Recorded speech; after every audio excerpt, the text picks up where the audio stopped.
Stop looking at the mountain. The mountain doesn't care about you. If you head into the deep timber when the lights go out, you are not escaping the danger. You are just changing the method of your execution. Hollywood has sold you a lie that is going to get your family killed. You picture a log cabin, a roaring fire, and you cleaning your rifle while the world burns down below. That is a fantasy. In the real world, isolation isn't safety. Isolation is a force multiplier for every mistake you make. If you slice your hand opening a can of beans in a city, you get stitches. If you do it alone in a cabin 3 hours from a paved road, you get sepsis and you die screaming. We are going to rank bug-out locations today, but we aren't doing it based on which one looks coolest on a movie poster. We are ranking them based on survivability stats, historical disaster data, and the cold, hard math of logistics. We are starting with the myths that will kill you, and working our way up to the boring, unsexy locations that will actually keep your kids alive. Let's set the stage. It's November. A synchronised cyber attack hits the Eastern Interconnection. The grid doesn't just flicker, it hard crashes. Transformers are blown. SCADA systems are fried. At the same time, a polar vortex pushes down from the Arctic. Temperatures drop to 10 degrees. This isn't a camping trip. This is a siege. You are in your apartment in the city. The heat is gone. The water pressure is dying as the municipal pumps fail. You look at your wife. You look at your 6-year-old daughter. She's wearing 3 sweaters and she's still shivering. The grocery store down the street was looted 4 hours ago. You have a decision to make. Do you stay in the concrete box that is rapidly becoming a freezer, or do you bug out? Most of you will choose to move. And because you haven't run the numbers, most of you are going to pick a destination that offers 0 tactical advantage. You are going to trade a slow death in the city for a fast death on the road. We are counting down the 10 most common bug-out options, from the absolute suicide traps to the only strategy that professional emergency managers actually recommend. Coming in at number 10 is the default setting. Staying put in a high-density urban zone without a plan. This is where the majority of the casualties happen. Let's look at the physics of a megacity without power. A modern city is a biological machine that requires massive inputs of energy to stay alive. Without electricity, the sewage lift stations stop. That means waste backs up into your bathtub within 48 hours. Without diesel trucking, the food supply, which is based on just-in-time delivery, vanishes in 3 days. You are sitting in a glass tower surrounded by 2 million people who are just as hungry and just as desperate as you are. The narrative here is simple. Resource depletion followed by civil unrest. Your neighbour, the one you wave to in the hallway, he has kids too. And when his kids are starving, he isn't your neighbour anymore. He's a competitor.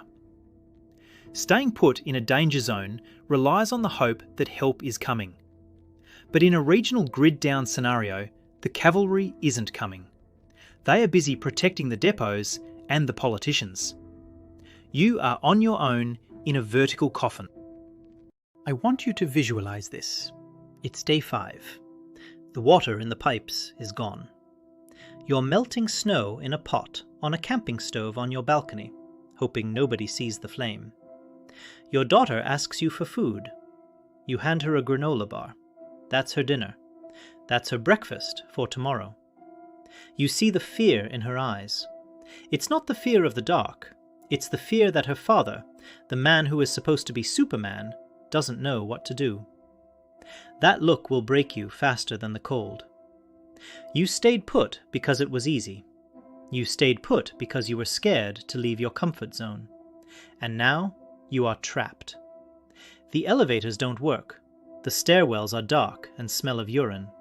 The streets outside are controlled by people who realized the laws were suspended before you did. This is the reality of the default option.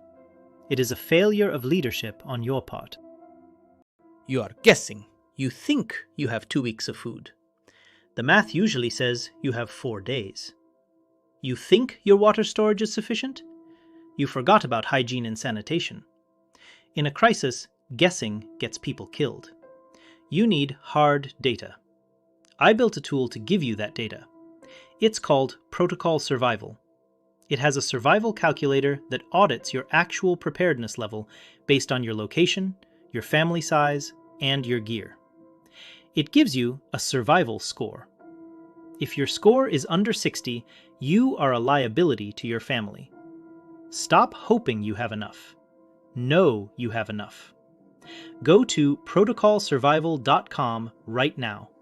The calculator is free to try. Get your score.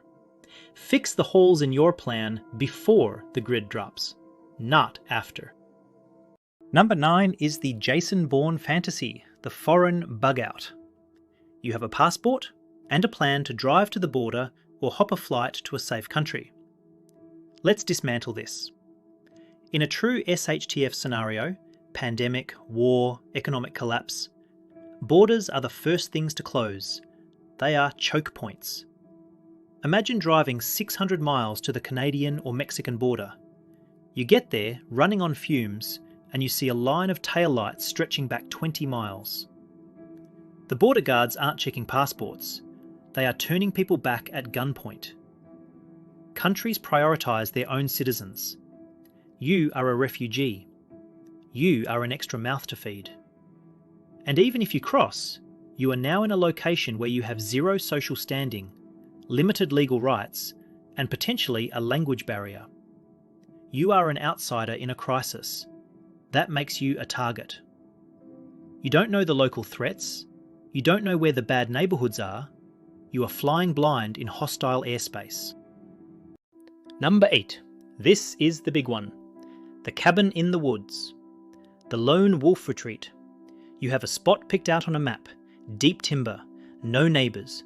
Just you and nature. Let's play this out. You load the truck and manage to get there. It's 10 degrees. The cabin is uninsulated because it was built for summer vacations.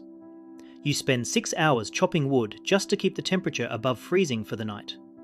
You burn 3,000 calories doing that work. You have MREs for a week. Then what? You think you're going to hunt? Let me introduce you to the steel man argument here. People say, I'm a hunter, I'll live off the land. Listen to me. In the Great Depression, the deer population in the United States was decimated by hungry people who knew how to hunt better than you do. In a collapse, the woods will be swept clean of game within a month. You will be competing with every other guy who owns a rifle and had the same idea. But the hunger isn't what kills you in the cabin, it's the isolation. You are chopping wood, the axe slips. It happens to pros, it will happen to you when you are tired and malnourished. You bury the hatchet head into your shin. In the city, that's an ambulance ride. In the deep woods, that is a death sentence. You can't walk. You can't drive. The wound gets infected. You have a med kit, sure. Do you have IV antibiotics? Do you have the surgical skill to debride a necrotic wound? No. You watch your leg turn black. You watch the fever spike. Your family watches you die slowly over 4 days because you thought you didn't need a community. Resilience research shows that social capital, your network, is the single biggest predictor of survival. The cabin removes your network. It removes your safety net. It is a romantic way to commit suicide. Number 7. The FEMA shelter. The high school gym. This is the option of last resort, yet people treat it like a safety plan. Let me describe the smell of a public shelter on day 3. It smells of unwashed bodies, bleach, and fear. You are sleeping on a cot 18 inches away from a stranger. You don't know if that stranger is sick, mentally unstable, or a predator. You have surrendered all your autonomy. You eat when they tell you. You sleep when they tell you. They will confiscate your weapons at the door. They might confiscate your supplies to redistribute them for the greater good. Security is tight on the perimeter to keep people in, not just to keep threats out. If a norovirus breaks out, and it always does, you are trapped in a petri dish. You cannot protect your family here. You can only watch them survive at the mercy of the state. This keeps you alive, technically, but it strips you of the ability to improve your situation. Number 6 represents the first tactical pivot toward reality: the hotel. This is overlooked by the camo-clad prepper crowd because it's not hardcore. But survival isn't about looking tough. It's about regulating your body temperature and keeping morale high. If you see the storm coming, or the unrest brewing, and you bug out early to a hotel 2 towns over, you just bought yourself a massive advantage. You have a locking door. You have a shower. You have a bed. You have internet access to gather intelligence while the grid is still up in that region. It allows you to rest. Never underestimate the combat value of a good night's sleep while everyone else is panicking on the highway. The downside? It costs money, and it requires you to move before the herd. Once the evacuation order is given, every Motel 6 within 300 miles is booked solid. This is a bridge solution. It buys you 48 hours to formulate a long-term plan without the stress of freezing to death. Number 5. The microfarm or homestead. This ranks higher because it offers production, not just consumption. But there is a massive caveat. This only works if it is already developed. If you buy 5 acres of dirt and think you're going to start farming when the bombs drop, you are delusional. Agriculture is a skill that takes a lifetime to master. Let's look at the caloric math. To feed a family of 4, you need nearly 2 acres of intensively managed crops. You need water rights. You need seeds that aren't hybrids, and you need to defend it. A garden in a famine is a target. If you are the only guy with corn, you are the most popular guy in the county, and not in a good way.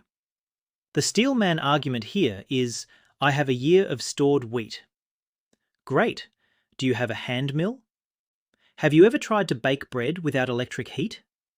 Do you know how to treat wheat weevils?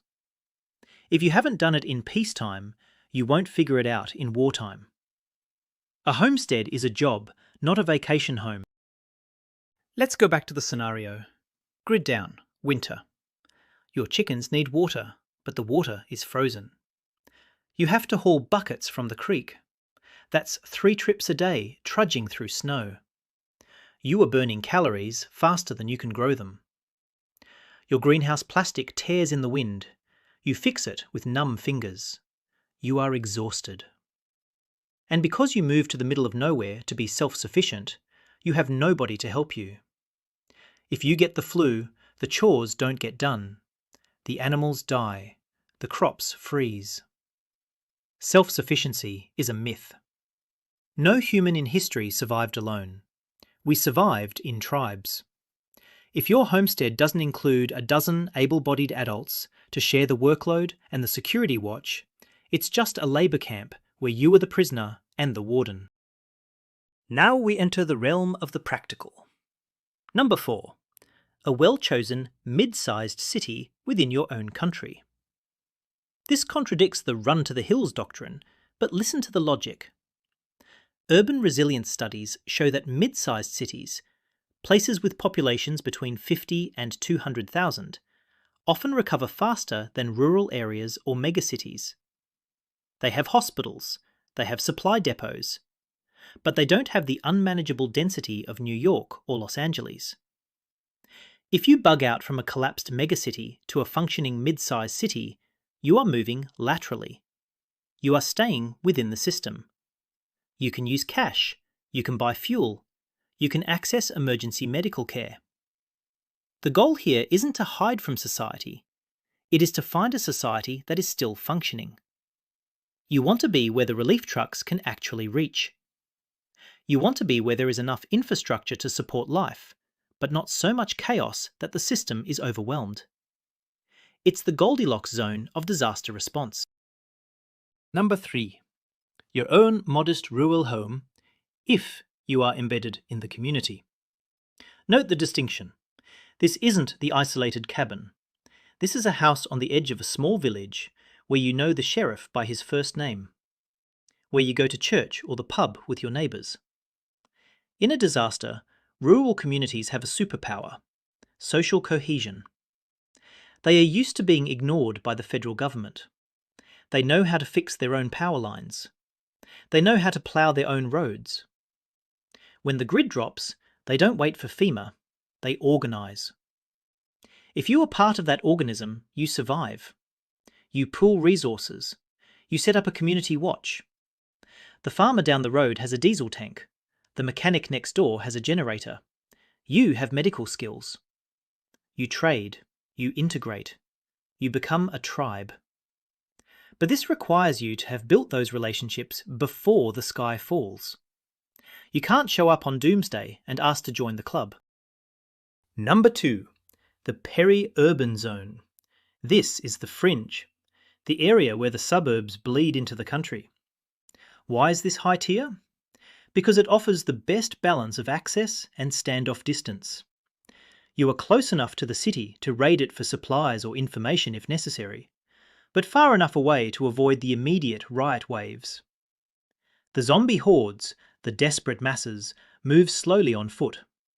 They burn out before they reach the peri-urban ring. In this zone, houses have yards. You can grow a garden. You can store firewood.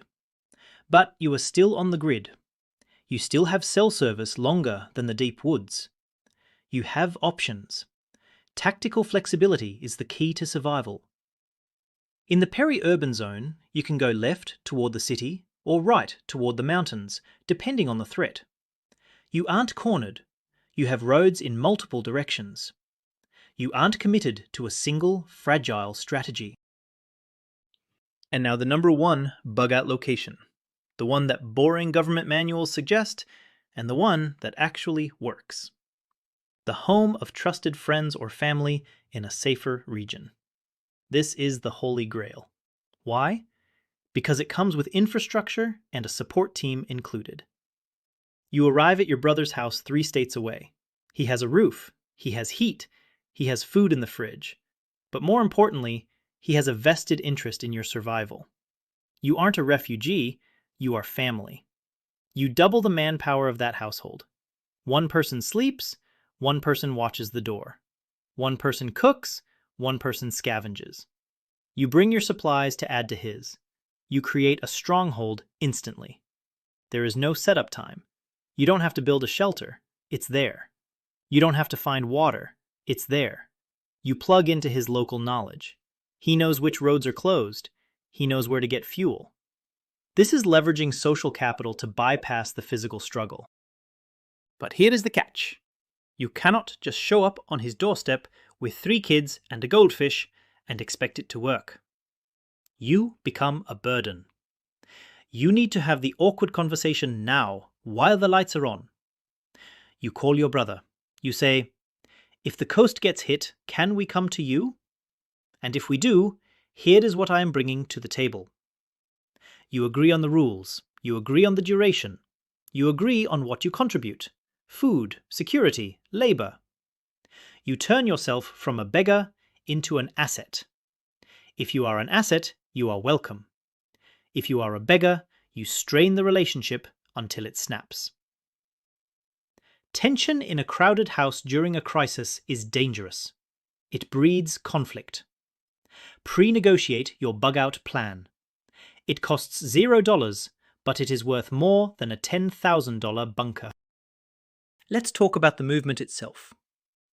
It doesn't matter if you have the best location in the world if you can't get there. The golden hour of bugging out is real. When the event happens, you have a very short window before the roads become parking lots. You need to map your route, but you also need to map the choke points. Bridges, tunnels, construction zones. These are the places where the ambush happens or where the gridlock kills you. Your vehicle needs to be ready. I don't mean it needs to be an armoured tank. I mean it needs to be reliable. Keep the tank half full at all times. That is the new SOP. Half a tank is empty. If you have to stop for gas during the initial panic, you are adding risk. You are exposing yourself to the mob. You need jerry cans. Real ones. Not the cheap plastic garbage that leaks fumes into your cab and knocks you out. You need a vehicle kit that assumes you will be sleeping in that car for 2 nights. Here is a nightmare scenario.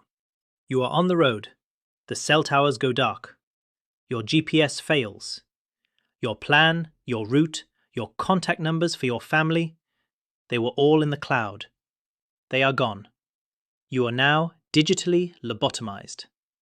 When the grid goes down, your cloud notes don't exist. You need a system that works offline. I built Protocol Survival to be that system. It has an offline mode. You can store your encrypted documents, your maps, your checklists, and your medical guides directly on your device. It works in airplane mode. It works in a bunker. Secure your data now. Go to protocolsurvival.com. Don't let your plan disappear just because the internet did. We need to address the variable that changes everything. The nature of the threat. A bug-out plan for a hurricane is different than a bug-out plan for civil war. In a natural disaster, the government is the rescue squad.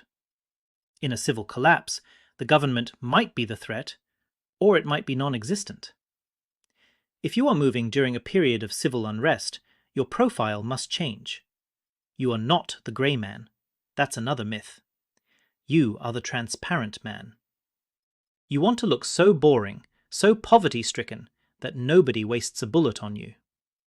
A shiny lifted truck with tactical stickers says I have guns and food. A dirty minivan with a baby on board sticker says I have diapers and vomit. Be the minivan. Camouflage isn't wearing multicam. Camouflage is looking like you have nothing worth taking. Your bug-out location must be chosen based on the threat vector. If it's a nuclear fallout scenario, that family home in the suburbs might be in the plume. You need a primary, an alternate, a contingency, and an emergency plan. PACE. One location is not a plan. It is a hope. I hear the objection in the comments already. Sarge, I'm not leaving. I've got my castle doctrine. I'm fortifying my house. I'll fight it out. Let me steelman this. Yes, moving is dangerous. Being on the road is exposure. But static defense is a losing game unless you have a platoon-sized element. If you are one man in a house, you have to sleep.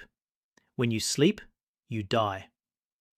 A determined group of 4 attackers can burn you out without ever firing a shot.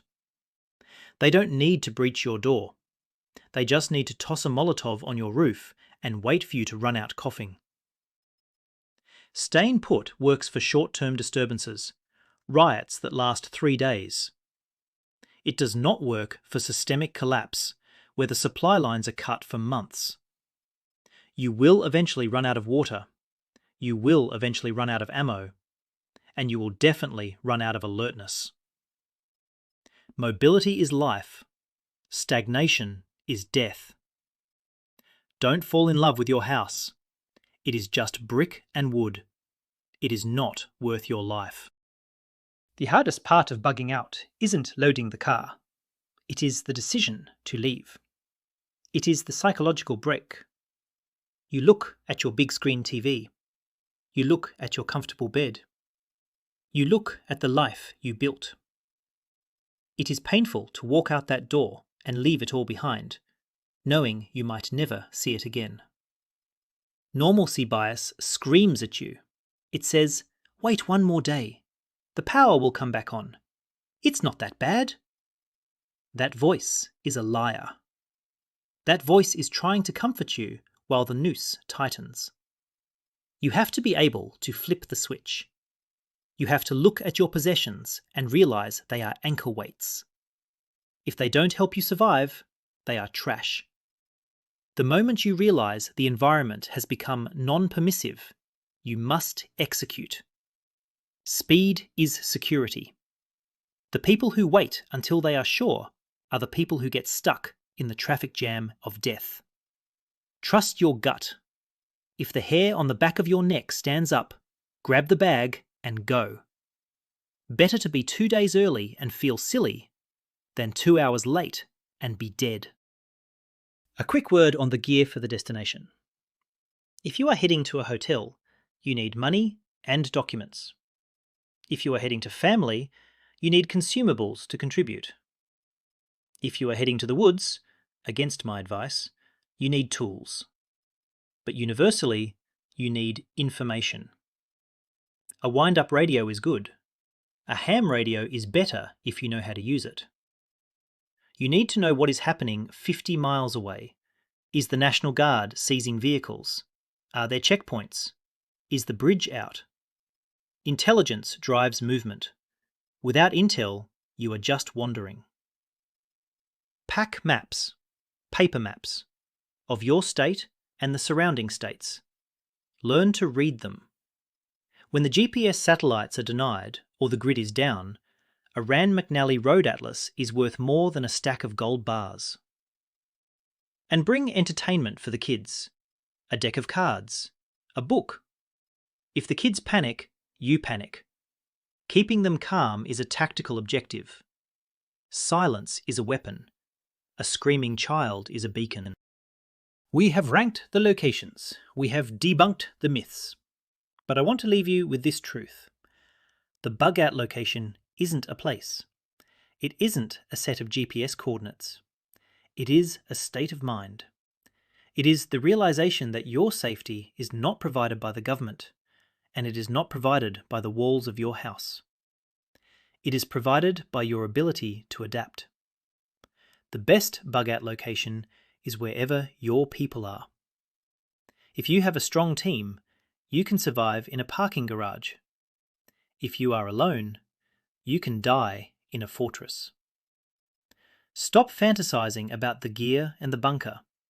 Start building the relationships. Start fixing the bridges with your family. Start talking to your neighbours. Because when the lights go out, the only thing standing between you and the abyss is the person standing next to you. Don't be the grey man. Be the good man. Be the dangerous man who is dangerous precisely because he has something to protect, and people to help him protect it. The grid isn't what keeps the lights on, it's what keeps the monsters out. And when it falls, you'll realise that the monsters were never in the woods. They were in the city, waiting for the lock to break. Make sure you're on the right side of the door when it does.